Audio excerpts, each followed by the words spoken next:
Alrighty guys, we're back for some red deck wins, and this is a Streets of New Capenna Alchemy build. We're going to go over the deck, then hop into some Alchemy play mode. That being said, don't worry, Standard isn't going anywhere. I got more Standard videos planned for you throughout the week, and perhaps tomorrow. I don't really know what day you're going to be seeing this. I have a very busy weekend, so I'm not sure when I'm dropping this video. Either way, guys, hey, for anyone who doesn't know, I'm Redcat, and I play aggro decks and any decks with red in them as well, so I hope that sounds fun to you. I think this one's going to be a lot of fun, though. I don't, just a warning, I don't play a lot of alchemy, so I don't really know what the meta looks like over here, so hopefully I built something that can withstand the meta, too. So, thought I'd drop that warning as well. We have 4 Kumano faces Kakkazan, 3 Play with Fires, and a Spikefield Hazard. We have, I'm going to go over the new cards at the end. We have 4 Bloodthirsty Adversaries, 2 Rahildas, and 2 Shatterskull Smashings. We have 4 Professional Facebreakers, 4 Reckless Stormseekers, and 4 Town-Razer Tyrants, as well as a mana base with 3 Den of the Bugbears, a Crucible, and a Field of Ruin. And I'm going to drop the Shatterskull and the Spikefield Hazard in the mana base for a total of 24 potential land, right? So what are the new cards here? Well, we have 4 big spenders. So this is a 2-drop, 2/1 with haste. This is uncommon, by the way, which is fun. Whenever 1 or more creatures you control becomes blocked, create a treasure token. Sweet. That's actually pretty good, and it pairs well with Professional Facebreaker because they're getting punished for not blocking, and they're getting punished for blocking, and you're getting treasure along the way, right? So, pretty cool little thing there, I guess, right? Now, the second ability here, we're not going to really worry about, but it is here, and we might end up using it. Sacrifice 2 artifacts. Draft a card from Big Spender's spellbook. Now, I'm not going to go over the spellbook because there's a lot of cards here, 16 different cards. It's okay. Since you don't get to pick from all 16, I think drafting, I think you get to see, 3 random cards from the spellbook, and then you get to decide. I don't really know. Like, the banner could be pretty good in here, I guess. Either way, if you have treasures to spend, you're probably going to spend them on Professional Facebreaker's ability instead. But yeah, it's mainly in here for the haste and that first ability. So Pass the Torch is the other new alchemy card here. So it is a 2-mana instant. Pass the Torch deals 2 damage to any target. Choose a creature card in your hand. It perpetually gains. Whenever this creature deals combat damage to a player, you may cast target card named Pass the Torch from your graveyard without paying its mana cost. If you do, this creature perpetually loses this ability. So this is pretty sick, guys.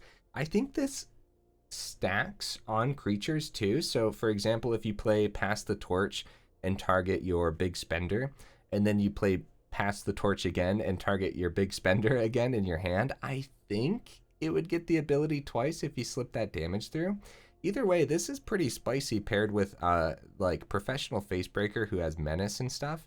But yeah, I think this could do a ton of damage in a single game. And one thing to note is it doesn't necessarily pair beautifully with Bloodthirsty Adversary, because if you're trying to hit a card out of the grave with the adversary as a 5-drop, then you really don't want to exile Pass the Torch necessarily, but I mean, you can if you really want to, or if it wins you the game in that moment, right? Rahilda's not new. I'm crazy, guys. Traumatic Prank. So this is a 3-mana sorcery. Gain control of target creature until end of turn. I love this card, guys. Untap that creature. It perpetually gains haste. This creature can't block. That could be big. And at the beginning of your upkeep, this creature deals 1 damage to you. So you steal your opponent's chunkiest creature. Hopefully it looks like mid-range over here in Alchemy, because I think that's where this prank will really come in handy. Grab their chunkiest creature, swing on in, right? And then when they get it back, they can no longer block with that creature. And it deals 1 damage to you at the beginning of each of their upkeep. So, or deals 1 damage to them, sorry. This card's actually freaking sweet. The only reason that there's 3 of them instead of 4 is because you're not going to go up against creature decks every match. Or maybe you are. Like I said, I don't really know what's happening over here in Alchemy. So, I mean, we'll see, right? Anything else to really go over? Yeah, I do have some honorable mentions that almost made the list, right? Goldhound and Rabbit Battery. Goldhound is a artifact as well as Rabbit Battery, which could pair well with Big Spender, but you really don't want to sacrifice those spicy creatures just to look into this spell book and get a random card that might not help you, right? Other than that, couldn't really find room for him. Rabbit Battery could pair beautifully with cards like Town-Razer Tyrant, but we already have Reckless Stormseeker to do that combo, so... and Goldhound, we didn't really need a whole lot of ramp in the deck, even though the treasure could also work with Professional Facebreaker, right? But we're getting treasure from Big Spender too, so yeah, just a couple cards that didn't make the list, right? Since we're in Alchemy, Molten Impact would totally work, but there's not that many. I mean, we have what? We have Play with Fire, the Prank, and the Pass the Torch. And so I guess technically it would work, but I couldn't find room. And since I don't really know what the meta looks like in Alchemy, I don't know what creatures we have to kill. So this might not even be important right now. Bellows Breath Ogre. I couldn't find room for it. I really needed that Professional Facebreaker in the build, even though this is a super spicy card, right? Jaxus, this one could be fun, like copying your Town-Razer Tyrant, but Jaxus doesn't pair beautifully with like Pass the Torch. If the only card in your hand to pass the torch to is Jaxus, then it becomes a lot less spicy to blitz this out and copy something. You would want to try to blitz and hit their face so you could pass the torch again. So I didn't find room for Jaxus either. And then Thundering Raiju could be pretty good in here too, but I think Town-Razer Tyrant's just going to be a better 4-drop here, even though this one might be more aggressive overall. Okay, guys. I hope I did a well enough job here going over the deck. It's been a second since I've played Alchemy, but I think this one's going to be a ton of fun. So let's go take it over into normal play mode and see how it goes.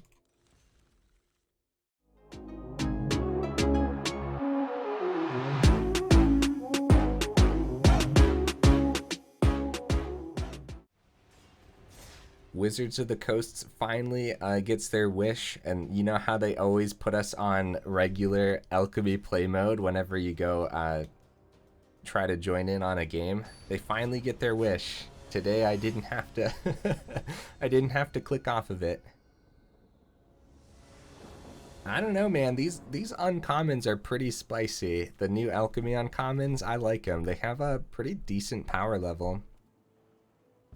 So I don't mind this hand. I definitely don't mind this. A turn 1 Kumano would have made it really, really good though. I'm excited to see everyone else playing new cards. That's not a new card. That's not a new one. Get that out of here. Well, they probably block the Big Spender, so Bloodthirsty Adversary could slip through. Pass the Torch could kill it, and we could go ahead and put the Pass the Torch right onto something. Yeah. I'm actually going to hold Pass the Torch open, because we have a lot of these hasty creatures that could be really good. Pass the Torch too. We're going to take the 1, because if they play a creature here, it's better to kill that creature than the... Oh no! Angel of Unity. Oh man. Well, I'm going to hit face, I think, with Pass the Torch. If we were hitting creature, then we wanted to hit the Lunarch before the Angel hit, so that's really funny though. Okay, we're gonna pass the torch to a Professional Facebreaker. The Angel of Unity is a card over here, huh? Yeah, that's already pretty scary, going right in against a life gain cleric deck. That is very, very scary. Gotta get a drink of my coffee here, guys.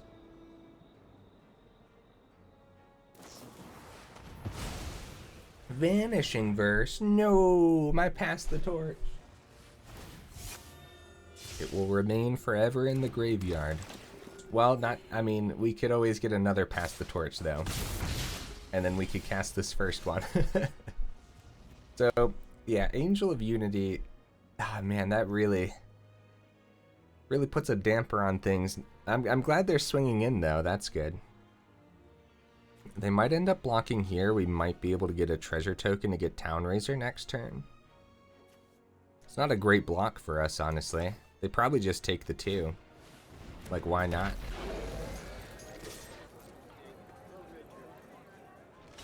Okay, I'll take the treasure.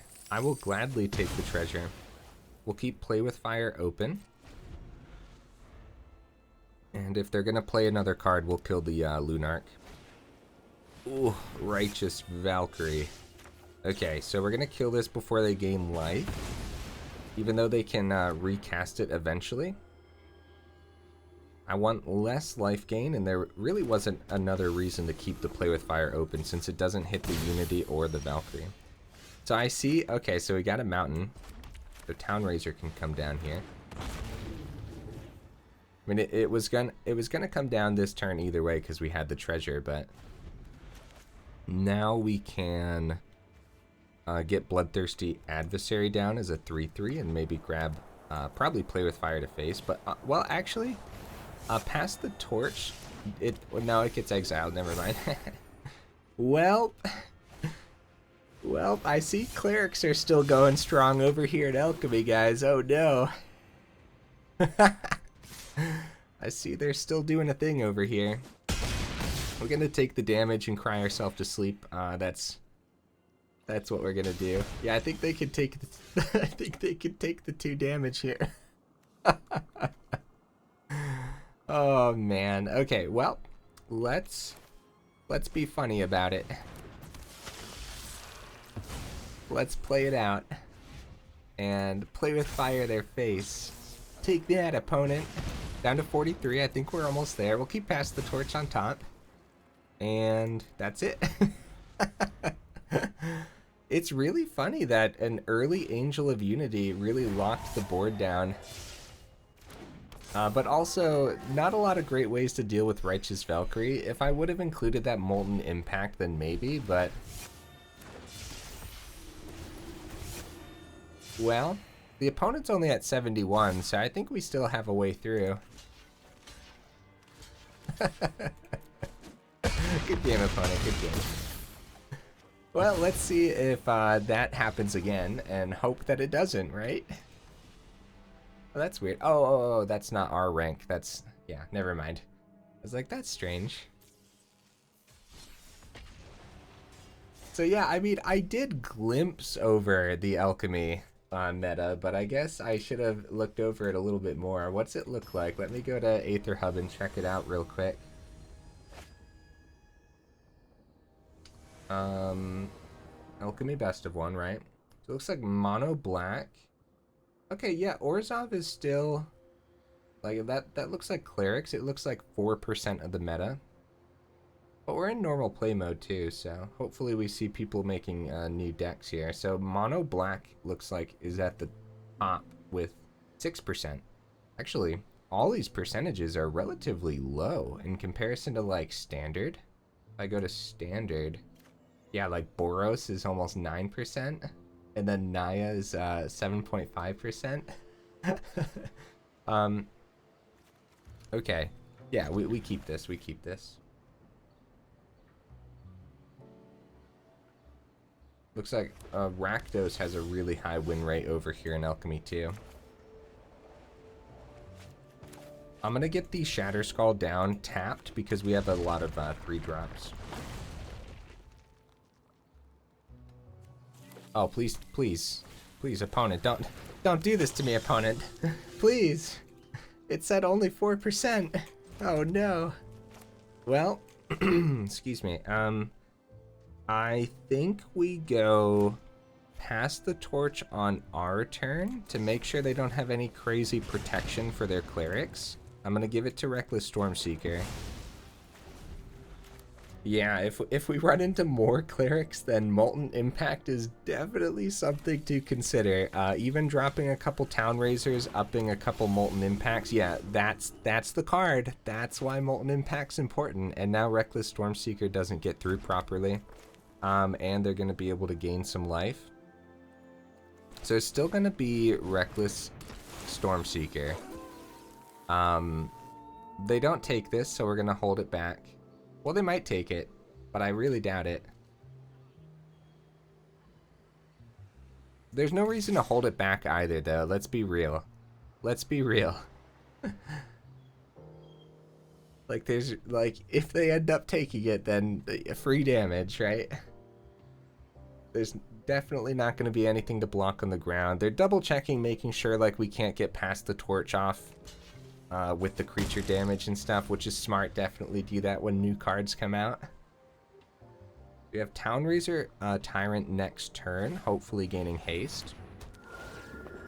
Gaining 2, up to a 3/3. That's terrifying. So if I were the opponent, yeah, I would pass because there's no real good reason to swing there. And Town-Razer Tyrant comes down. Oh, I'm sitting here. So this is Cleric, Base Camp. Okay, yeah, so we'll just hit a secluded courtyard that's open. That's fine, I would say. Completely fine. What's up with these first 2 matches, guys? What? Everyone just clerics? Is this why everyone stopped playing alchemy? It says 4%, but it means 40%. We'll see, though. I think we just got a little bit unlucky with our matchmaking. Either way, yeah, if we go into like a 3rd cleric match, then Molten Impact. That's definitely what you want to look into over here in alchemy. Because, like, yeah, Molten Impact would be able to melt the Valkyrie as soon as it drops. And then look at all these other chunky creatures that need melted as well. They could just hold it back pretty confidently, and Voice of the Blessed is getting chunky enough to where we're just never going to get anything through on the ground, or kill it for that matter. Or in the air, never mind, that's right, Voice of the Blessed is very strong. Feeling confident enough to swing in, and I think that makes sense, especially with the Vigilance. Spikefield Hazard. So we have Professional Facebreaker and Rahilda. And we really can't do anything, can we? It's not looking terrific, guys. It really isn't. I think we're just kind of dead. I have to save the Town-Razer as a blocker, and even if we swing in, the Voice of the Blessed blocks it really well. Yep, Voice of the Blessed gains another 3, sorry, because of the Cleric of Life spawned here. Well, I'm glad the opponents are having fun. No, but for real though, hopefully we do get a little bit luckier. I'm just gonna take the damage. A little bit luckier with matchmaking would be nice. Because let's be real too. Even if we got Molten Impact in the deck, like sometimes you just don't see it too.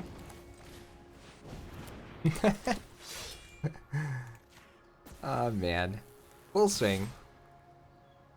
Full swing. There's nothing here for us, guys. There's nothing left for us. Might as well have fun. Also, I didn't check my quest today. I don't know if I have that lousy one where you have to swing in. That quest is awful. Yep, block Rahilda. The opponents are thinking through the blocks, so literally nothing gets through. Oof. Wait, don't these have menace? Oh, okay. I was like, wait a minute. Hey, there we go. We got 3 damage through.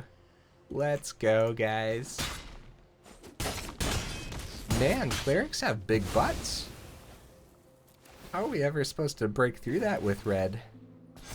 That's rough, man. See what we hit off the top here. Oh, nice. That's a sweet card to hit. Good game, opponent. Good game. Swing in. Swing in. Okay, they want to play more cards first. That's okay. You can do that. But why, thank you, opponent. It was a good one. I think I showcased that I was able to play cards. I was able to do that much at least. So yeah, so far the deck is, I guess, consistent to say the least. I still think I still think the Reckless Stormseeker was the right card to pass the torch to. What do you guys think? Not really sure there. Well, 2 cleric games in. If there's a 3rd cleric game, I might try to redo the video because we're not really showcasing it well. And then I'd be able to add a couple Molten Impacts to the deck too to say like By the way, guys, there's lots of clerics floating about, so maybe I should have gone into ranked instead. But honestly, those cleric builds seem good enough for ranked, so I don't know. I do not know. Glad the opponents are having a good day, though. All right, what do we got? What do we got? Please, please, opponent, don't bring life gain to the table, please. I beg you. Okay, another good hand. Yeah, these hands are solid, man. Oh, Traumatic Prank would have been so good in those matches, too. Oh, yeah, maybe we don't need Molten Impact. Maybe we just need to go up a Traumatic Prank. Which is hilarious, man. This card is awesome. I feel like it's gonna be overlooked because, like, I don't know, every time you see a card that's like gain control, everyone's like, yeah, you gotta sacrifice it. If you don't sacrifice the creature, it's not a good card, right? But this tries to get around that because once the creature goes back, it can't block anymore and it deals damage to them. So yeah, I don't know, it seems right in a red deck wins deck, right? Okay, pass the torch to face, and we're gonna go on to, so Professional Facebreaker would be cool, but I think it's gonna be Big Spender because I'm gonna try to avoid whatever removal they have here and just pass the torch onto a Facebreaker with a swing, because it would be awful to remove that. I mean, yeah, we get to pass the torch, but okay, so they go for the removal here, which was a cleave cost. That's neat, I guess. Only basics, so Town-Razer is not doing a lot, is it? That's interesting, actually. Okay, well, we're gonna try the Stormseeker. Most likely more spot removal here, then. Is this the alchemy meta, guys? Oh no, this is terrifying.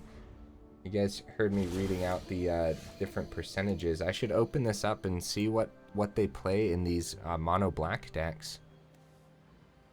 So Professional Facebreaker isn't bad, and we have Play with Fire open then. Another spot removal?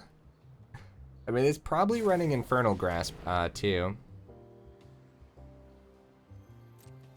Yep, that'll kill it. That'll do it, even if we do our Play with Fire, so I mean, the play with fire would just make Flunk do more damage, so I'm gonna ping face. Don't need Town-Razer right now. Pass the torch is not terrible, but three cards have been removed already.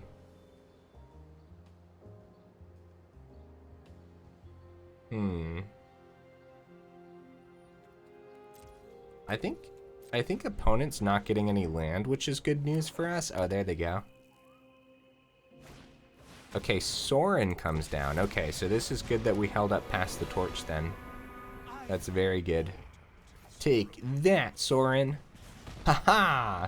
And we will pass that torch to Professional Facebreaker, because it's easier to get damage through with the Facebreaker. Okay, so we have Traumatic Prank, which could be good, but they get to gain that life back by swinging in, especially since it can't block after the prank. So we're just going to get the Facebreaker down and hope that they don't. Yeah, a little bit awkward with like what mana we have and whatnot, but that's okay. Anyways, yeah, Mono Black is almost 6% of the meta, and it looks like the opponent is not playing the same version of Mono Black. But I'm assuming they're running like the whole Invoke Despair, Blood on the Snow, stuff like that. Okay, so another spot removal. That hurts my feelings, opponent. How dare. All basics, so Town-Razer's just gonna hit the board as a little dragon buddy this turn. I don't think it's Rahilda. What would you guys do there? That's a tough one. These matches have been very tough. Oh, that's gonna be so good to grab off the prank. That's gonna be so good. Oh man. Oh, they actually end up holding back here, which does kind of suck, but that's okay. So, traumatic prank. Take 9, take 9. They take 9. Let's go. I don't know why I was rooting for that necessarily, but we have to be careful about a Blood on the Snow next turn. Okay. So I'm just going to keep the Pass the Torch open and plug that onto Rahilda. We have to be careful that this Midnight Sky doesn't just kill us here. Like, that's a big chunky creature swinging in. We just have to... Oh my! Okay, that's another big chunky creature. This is scary, man. This meta's scary. This is much scarier than standard. And you guys hear me complaining that it's hard to that it's hard to play aggro decks in standard right now, but this is different, man. This is different. I'm scared. Good swing there. Rahilda can come down. Den's an easy block for the West Gate. So it's just going to be Rahilda, awkwardly enough. It does have double strike this turn, but we can't give it haste. If they block here, then they probably... Okay. Okay. Yeah, so that's... Okay. Interesting. I feel like they would have...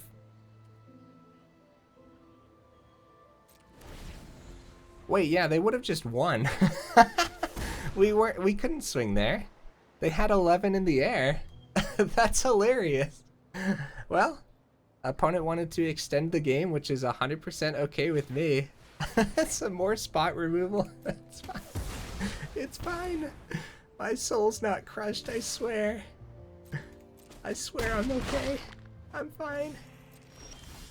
Shatterskull, what's up, buddy? Okay, we could do X is 4. So that's that, huh? Let's just go ahead and swing on in here. Especially since technically the opponent could have won just by not blocking earlier and then swinging in the air for 11, but maybe I was missing something with that one though. I don't think so. Well, 100% loss rate so far. Whenever, wait, no, I clicked through it. I wanted to read that card again to make sure, but that's fine. Everything's fine, guys. Nothing's on fire over here. It's okay. Oh, actually got right into a match here. That's good. That's good news. Kenobi! What's up, buddy? Please go easy on my poor mono red build. Please. Please, sir. Oh no, okay. I didn't even look at the cards yet and I just immediately assumed I was going up against like more control or clerics or something. Yeah, so no turn 2. I'm just gonna, well, yeah. I'm gonna get that down to make sure we have 4 for the Town-Razer no matter what, because if we go fast enough, Stormseeker into Town-Razer is pretty good, so. Okay, Forsaken Crossroads. They actually go untapped. Oh, okay, foretelling the Doomscar probably. Are they gonna Doomscar my one Stormseeker though? No, they're not. So they're gonna take some serious damage here first. Celestis with 1 open.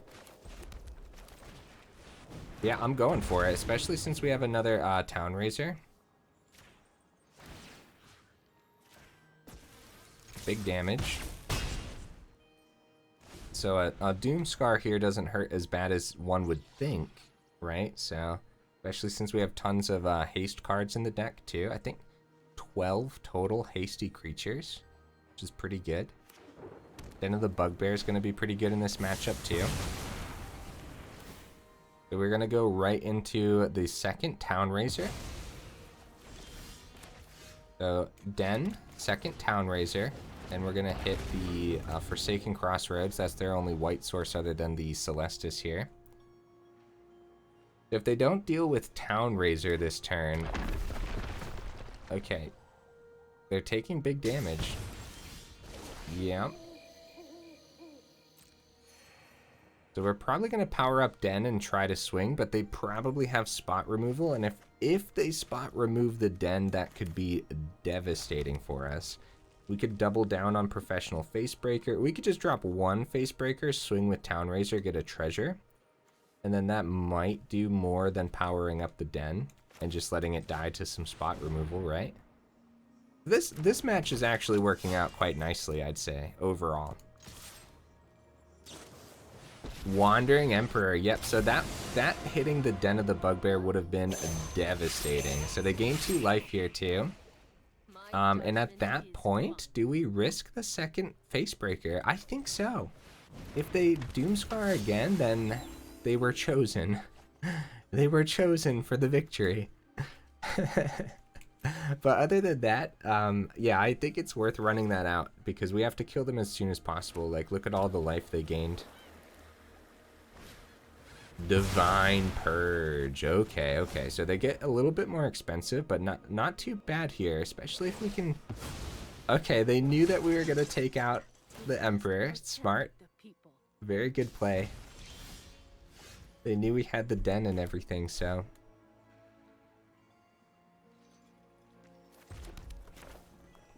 It's going to be Facebreaker, and here's that cool combo I was talking about. They get punished for blocking and punished for not. Either way, we get treasures. So, nice. I'll take it.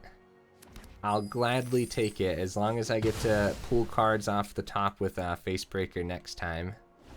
Dude, Alchemy's rough, man. I don't know if we're just getting unlucky with the matchmaking, but this is tough over here, guys. Oh, man. For everyone who still plays Alchemy, is this what it's usually like? Or... Okay, Kumano's pretty big.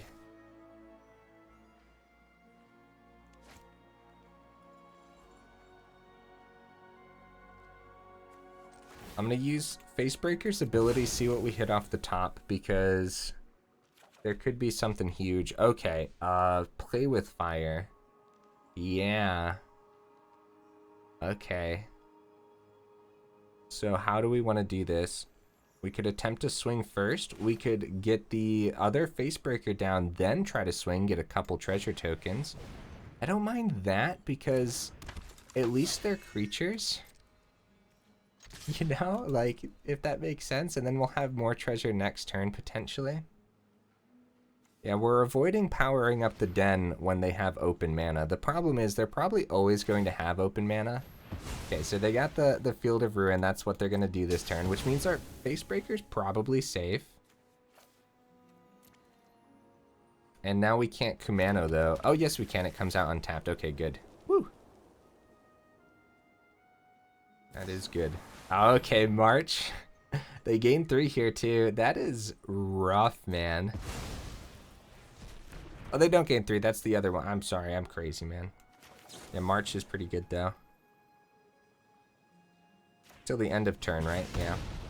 Reckless Stormseeker's perfect, guys. Perfect. Opponent's down to 5, man. This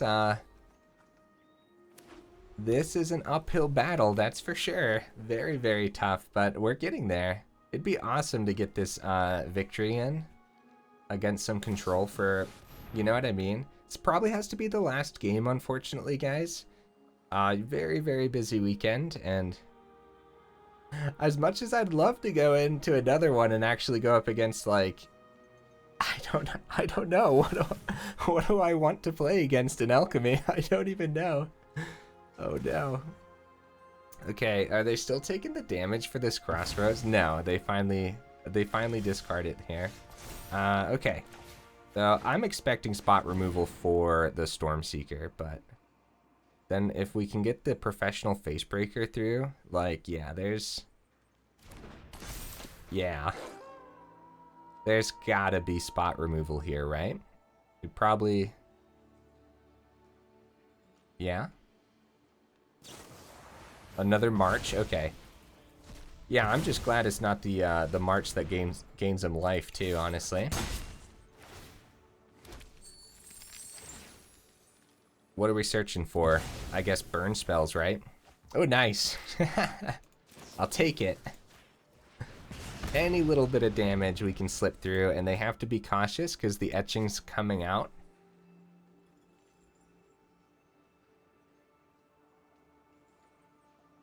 So this is an example of, oh, let's go, guys. We got there. We got one victory. I'm so happy right now. Oh, man. I'm so busy, but I want to play one more. Ah, what the heck. Let's go one more, but I got to warn you, if it's going to be like against another control build, and if it's not looking good, I'm not going to let the game go on for too long. What we're looking for is a nice, fast game. Oh, darn it. I knew if we were going to pull that off, I was going to get way too tempted to play another one, but it'd be nice to bring the win rate up. I'm not going to lie. The losses here have been devastating. So we have enough mana to keep Spikefield, so I think we're going to. Spikefield hits a lot, actually. It hits a lot really well, especially since it exiles it too.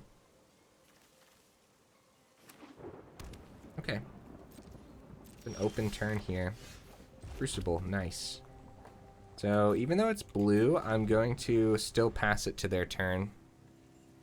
I'd rather them Jwari my pass the torch than my Stormseeker, you know? Hermit, okay. So that's good. We can pass the torch the Hermit, hit Stormseeker, which is the only creature in our hand right now. Go right into Mountain, Stormseeker. Look at this. Oh, we can't pass the torch to anyone else though. But it's extra damage. Yeah, we'll do it. We'll do it. Even though we don't have another creature in hand, which kind of sucks. We finally got to see pass the torch, but we didn't actually get to pass the torch, right? I think it was still worth it for that extra damage, though.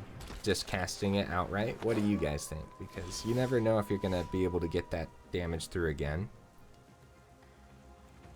Traumatic Prank could be pretty funny with this guy.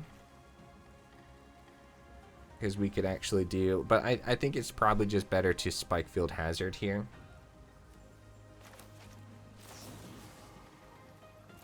Could attempt to swing first, too. A Crucible of Defiance wouldn't be too bad to use as well. A tough decision here, actually. I'm going to swing first.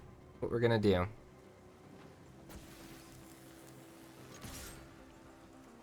Because they have like Hermits and everything in the deck, and Spikefield hits all of those really well too. And Shatterskull. Shatterskull could do a lot, man. So actually, I think we just pass it to their turn. These two are sorcery, but what does the Spikefield Hazard do on their turn rather than our turn, right? I think we pass it to them, guys.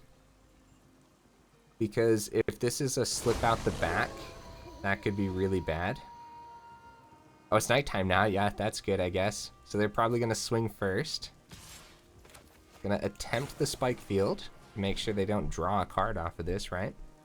And then a counterspell on this would still be better than a counterspell on like a Town-Razer off the top or something, because giving Town-Razer... okay, so it's going to be a negate, so they do get a draw here. And like a Fading Hope would be the most devastating thing, because that would slow us down significantly. Too open for like another negate or something. And that lets us pass the torch again, but... Or attempt the Spikefield again. But if we tap all of our mana... I'm tempted to just Traumatic Prank, man. Like, it seems pretty good. Because we get a draw. And then this can't block anymore. And then we might be able to use Traumatic Prank again with the Bloodthirsty Adversary. I'm going to attempt it. It does untap the creature and everything, so... Honestly, this is anyone's game. I'm feeling pretty confident, but it's anyone's for sure.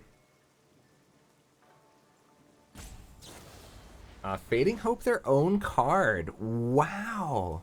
Okay. That's a thing to do, I guess. I think we play... I think the Crucible might come in handy more than the Shatterskull at this point, since they have a lot of ways to protect, and this lets us actually try to slip extra damage through. So I'm gonna play this out tapped, just so we don't have to take damage next turn. So yeah, another Fading Hope here, that would be the devastating. Okay, well, that's a shame, guys, but we can attempt the 5-mana Bloodthirsty and Traumatic Prank. That's something we can attempt. Big Spender, nice. So now we have cards in hand. We can actually, we don't have to Traumatic Prank. We can actually go pass the torch and start passing the torch off onto these too. There's way too many decisions here. I gotta be real with you guys. Gotta be real. We don't know what's in their hand, so this is very scary. I'm gonna attempt the Reckless Stormseeker. It's nighttime for this turn. We're gonna send it back to daytime.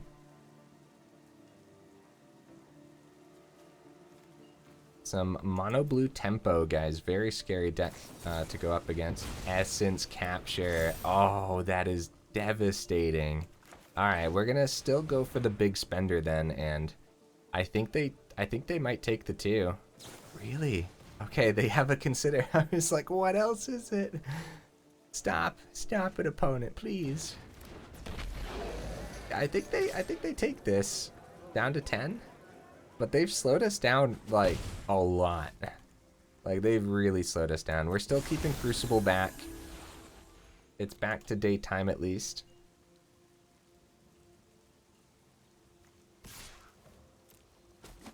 Okay. They're gonna draw and discard, filtering through their deck a little bit. They might not play anything to get it back to night, but if they do, like our Stormseekers would be really good to draw. If we can play it, right? Because, oh, they discard a Fading Hope. Oh, that's weird. And they play a land and what? I have no idea what's in the opponent's hand, but I'm actually scared about it. I'm gonna try to Traumatic Prank this werewolf. Don't do it, opponent. Don't Essence Capture. Please. Please, sir. This Bloodthirsty Adversary is my only hope. Please. Opponent's thinking, do I devastate him now? Or do I devastate him on my turn? I don't know what they could do on my turn, but still. Yeah, it could easily be another Essence Capture. Or a Jwari Disruption, which could be funny. Oh, a Syncopate for 4. Oh, man. Brutal, guys. Brutal. Okay, so we're gonna swing on in. And probably... Do we just play with fire now? Yeah, we can't let them keep this. And if they draw some kind of protection for it, then that could be really bad. Well, our deck has been picked apart, to say the least. Yep, Benevolent Geist. Don't worry, opponent. I don't have any counter spells. I still think that Crucible could end up ending the game, so I'm going to attempt the Facebreaker. Punish them for blocking, punish them for not blocking. I like that little combo. It's neat. Even though the punish is only giving us a treasure token, it's still cool. Especially when we can spend the treasures with both of these cards, actually. Which is pretty cool. What you got, opponent? You gonna block? You sure are. I'll take that treasure. Now the question is, do we risk hitting a Town-Razer off the top? Or another 3-mana? If we get another 3-mana thing, we could drop the Crucible and do it. If we hit Town-Razer, which is the only card above 3 mana, then it won't work for us. I'm gonna wait, guys. Yeah. Yeah, because I'll say it, like, are we gonna get punished and see Town-Razer off the top? And it probably is, you know? We'll see. Whoop. Gotta click pass.